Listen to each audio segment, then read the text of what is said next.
Shinabo Shinbagam cyangwa se Shinabagam niyo mazina yanjye. Njyewe iyo mbonye indege nta kindi mba ndota. Uretse uri Korea kupogana. Mba nyine byibuze kuzagira Korea bwa rimwe. Ase made in Korea.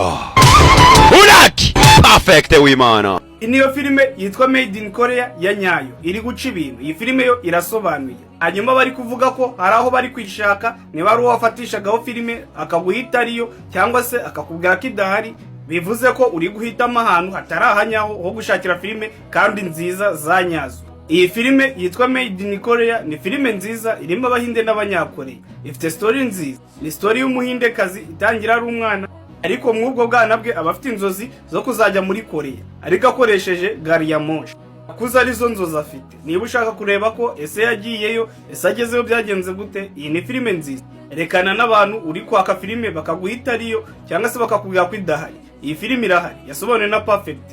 Niba uyishaka nyandikira kuri iyo nimero uri hasi kugira ngo mwe filime nziza. Hitamo neza uguha filime kugira ngo ujye ureba filime nziza kandi ku gihe za nyazo.